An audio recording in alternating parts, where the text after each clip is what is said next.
Hello everybody, and welcome back to another AP World Topic Review video. Today I will be going over Unit 5 revolutions, including the Enlightenment, the Enlightenment, and the Age of New Ideas, and the time period 750 to 1900. So to start, I will talk about the Industrial Revolution. This was probably the biggest effect that came across of the 1750 to 1900 time period. This spurred in Great Britain and affected all of the world by the year 2000. As global trade increased, industrializing countries protected the access of their businesses to resources for manufacturing and to markets for selling goods by establishing control over overseas lands. And this was rebelled against as the United States and Haiti started rebelling against this industrial revolution in the 18th century. So, before the 1800s, most people lived in multi-ethnic empires or small homogeneous kingdoms. And after that, it started becoming more nation-states, countries, and countries in which they had the same culture. So, a lot of people wanted to share cultures, whereas living in a kingdom where they're forced to have a culture, kind of. So, with that, I'll begin talking about the Enlightenment. So, to start, the Enlightenment was the expansion of intellectual ideas and through the 18th and 17th and 18th century. And to start, a man named René Descartes began to emphasize reason over tradition. He had a statement: "If I think, therefore I am." And that was kind of his slogan that he was ended up to known about. And he had a strong emphasis on reason, rationality, and the pursuit of knowledge. And this kind of helped seal the revolution's beginnings and played a pivotal role in the start of the Enlightenment. So what else led to the Enlightenment? Increased literary and the spread of information, renewed interest in classical knowledge, changes and challenges to religious thinking, empiricism and exploration to seek truth, the printing press, the Protestant Reformation, the Renaissance, and the scientific revolution all led to this period. So next I will talk about the printing press. Back to what I was saying. The printing press helped print, and it gave copies of type. It helped a lot of people get news. It was one of the first sources of news, and that also led to the Enlightenment. So many different ideologies started to come across at this period. So first was that humans are humans, and they can live and have accomplishments and understand the natural world, and it's not everything was given by God. And due to this, traditional religion did not disappear, but it became less pervasive, as many people started to think there's more to this life than just believing what God is saying and that God has done everything, and there's some things that we can do while we can still have a faith and participate and be a religious person and seek for something like the afterlife or seek for something like nirvana or heaven. They still realize that, wow, there is something we can do, and there's something that we have a purpose to do on earth. And other ideologies such as socialism and liberalism arose, and this gave a period name of the Age of Isms. Just remember socialism and conservatism, all of those. If you hear ism, it was just kind of like reformations and ideas. Nationalism was one of the biggest ones that came out of this period, and it was a feeling of intense loyalty with others who share one's language and culture. So this can be seen in many countries today, most predominantly India, as they have very strong culture and a very strong they like each other, and it's very common to known to be friends with each other. And next I'll talk about who were the roots of these new ideas. So to start, Francis Bacon emphasized empirical methods of scientific inquiry, and empiricism is the belief that knowledge comes from second experiences. So Francis Bacon was one of the first people to do an experiment, learn from it, not give up, try it again in a different way, and use the experience he learned from the first experiment to use that knowledge to the second experience. So before that, people would not do this, and they would do this, but it was not a theory, and it was not persevered into the world until Francis Bacon sent it in.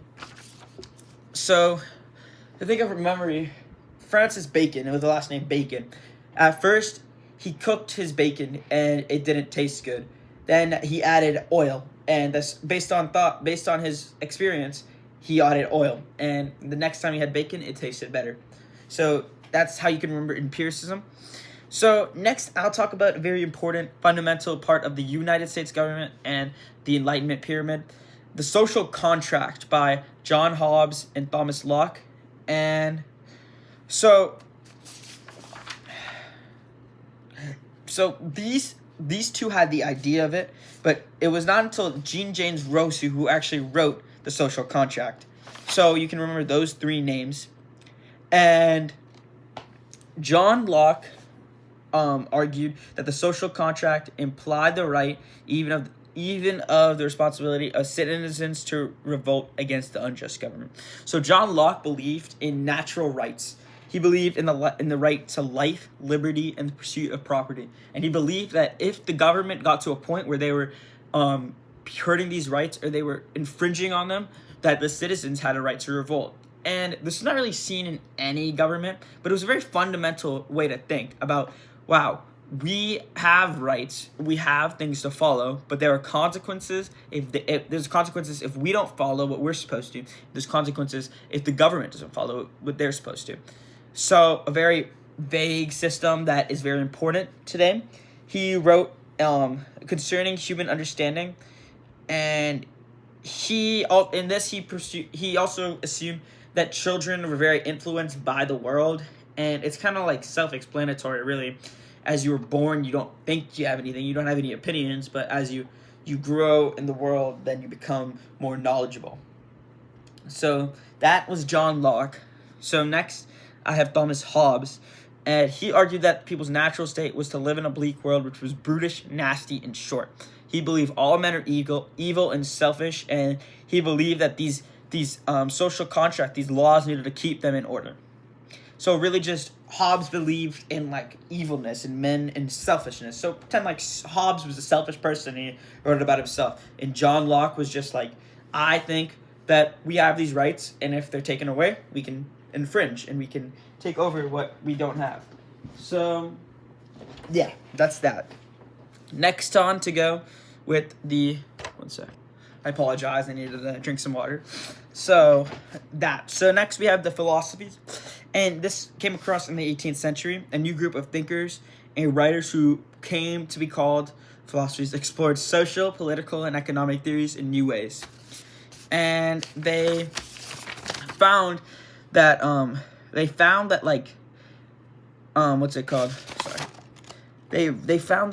they followed rationally upon those of the scientific thinkers of the 17th century.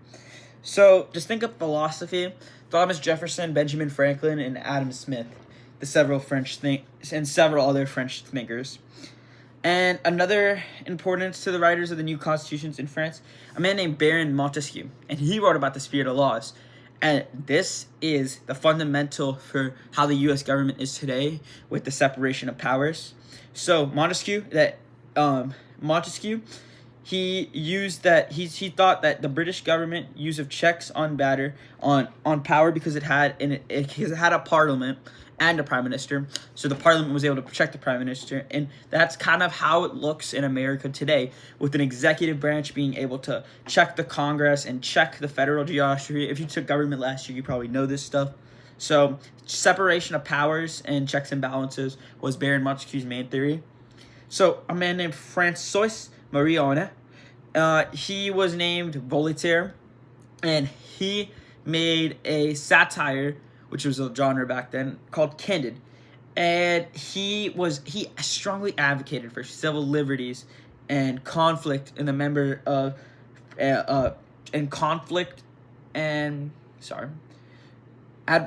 advocated for civil liberties, freedom of religion, free trade, and separation of church and state. And he was exiled for 3 years due to this thinking by the French aristocracy, and he lived in England due to this. He brought these ideas back to France, and he campaigned for religious liberty and judicial reform. He was sorry, he was a little bit. He was brought to be unpopular. No, sorry, never mind, wrong guy. And Dennis Diderot's encyclopedia is still cluttered. Sorry. It's been a while. Next, we have Jean-Jacques Rousseau, and he expanded on the idea of the social contract as it had been passed down through the work of Hobbes and Locke. And one of his early works was A Mile or Education. And he laid out the ideas on child rearing and education. And then he did the social contract. This is the thing that general will of a population and the obligation of the sworn to carry out general will, an optimist who believed that society could improve. Rousseau inspired many revolutionaries of the late 18th century, especially those of the French Revolution. He greatly contributed to the overall development of modern political, sociological, and educational thought. Next, we have Adam Smith, and he was one of the most influential thinkers of the Enlightenment. And he wrote a book, The Wealth of Nations, and he responded to mercantilism, which was the policy we discussed in a previous video. Look at the topic before this. He called for freer trade, and he did not support some government regulations, and he saw the benefit of taxes. He supported some government regulations, and he supported taxes. He generally advocated for a certain phrase, a French phrase called laissez-faire, and this says leave trade alone.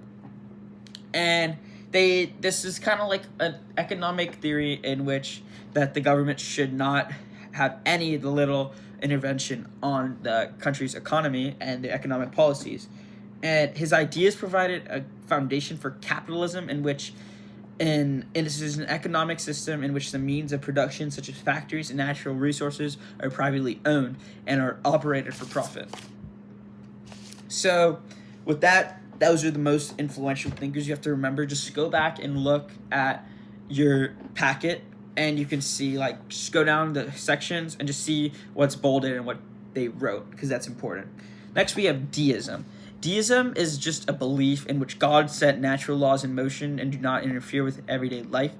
And deism was very heavy on God, as a person, or God as somebody who just controlled your life. And it is a theory that is still known today to affect people, not much in the U.S., but in some other countries. So, Thomas Paine was a militant. Thomas Paine was one who was against deism, and he advocated for liberty from Britain, but he was anti-church, or he wrote a lot about anti-church, and that damaged most of his popularity. So remember, he wrote The Age of Reason and Common Sense. Next, we can talk about the age of new ideas reaching America, and this increased urbanization and industrialization such as increased urban poverty and the lack of political representation. So conservatism is a belief in which traditional institutions and favors reliance on practical experience over ideological theories, such as that of human perfectibility. And that's kind of let me just read this again. Conservatism reliance on practical experience over ideological theories. So this kind of believes that institutions are better than single persons, and it kind of believes that more people are less likely to mess up than a single person, or more people are less likely to mess up than a single person, which is why institutions should have control. And utopian socialism, the economic and political theory of socialism, refers to a system of public or direct worker ownership of the means of production. So that's kind of just that's just kind of like socialism. So you can look back on that. Next we can go the utopian socialist. So these are people who felt that they could be channeled in positive directions by setting up ideal communities. And names you need to know: Henry de Saint-Simon, and he played a substantial role in influencing politics, economics, sociology, the philosophy of science, and proposed to build the Suez Canal, which is one of the most influential canals that exist in this world today, and it helped shrink the time they needed to cross around all of Africa and really connected Asia. And so that's very important. Charles Fourier. Fourier believed that fundamental principle of utopia was harmonious living in communities, and this kind of believed that like communities would help bring people together and like help with social classes and help create not a very indirect system. And Robert Owen, who was born in Great Britain, established intentional communities, saw societies governed by the principles of utopian socialism. And he believed in education for children who worked, communal property, and community rules given work, education, and leisure time. The Fabian Society formed in England as a socialist group, and they were graduate socialists. They favored reforming society by enacting laws through the use of parliamentary governments. So think about parliamentary through the Fabian system. Next, classical liberalism is a belief in natural rights, constitutional government, laissez-faire economics, a very free life people have. And next, and this broadened male suffrage. The reform bills broadened male suffrage and let a lot of people vote. Next, we have feminism, and this saw the emergence of women's rights. And key things you need to know is the Declaration of Rights of Man of the Male Citizen and the Declaration of Rights of Women and the Female Citizen by Dejoux. So know those. And so all of this talks about feminism in England. England was a spot that very broadened feminism and the vindication of the rights of women. And so, yep. I would know Mary Wollstonecraft, as she had her one goal was for women to gain the same rights and opportunities as men through the application of reason. She helped a lot for rights in Britain and was key for that. And yep.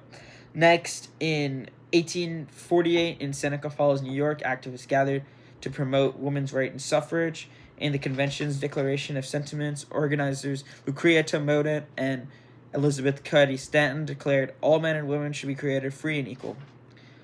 So this all helped with feminism. Next, we had the abolition. And abolitionism was the movement to end the Atlantic slave trade and free all enslaved people, gained followers back in the 18th century. So slavery still existed at this time. But the first states to ban the slave trade were Denmark, Great Britain, and the United States. And in most countries, the slave trade depended on a steady supply of new enslaved people in order to function. And as a result, as soon as the slave trade stopped, slavery began to decline. And that was kind of the last country in the Americas to end slavery was Brazil in 1888. So it slowly slowed down in the 1800s, and by the end of that, slavery was mostly dead, or the transatlantic slave trade was. And the end of serfdom in Europe had been declining as the economy changed as the agrarian agriculture to industrial. So as serfdom, as a flip to agriculture industries to industrial industries, serfdom reduced. And serfdom was abolished in Russia in 1861 and in England 1574. Next, Zionism. Zionism is a desire of Jews to reestablish an independent homeland where their ancestors had lived in the Middle East. And this is a very conflicted topic to talk about today, which I won't be getting into very deeply, as today in the Middle East, there is an ongoing war right now. The war over Gaza by the Palestine terrorist group Hamas and the Israeli Defense Force. So we can see that Israel battled anti-Semitism, which was hostility towards Jews, and they They knew that living in peace and security in any country was not a realistic hope, and so that's why Jews felt the need to control their own land.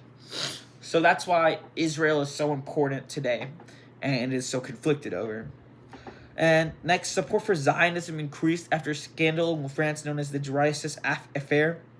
In 1894, Alfred Dreyfus, a military officer who was Jewish, was convicted of treason against the French government, and the conviction had been based on forged documents by people promoting anti-Semitism. And we could just see that anti-Semitism was a big thing and a pivotal effect in the creation of this state of Israel. So with that, I'll be ending today's video. It was a lot of words, a big topic. Make sure you go over your packet and review everything I said, and make sure you review everything in bold and look again and read it again, because it's not enough to just watch this. And I thank you for watching. Bye.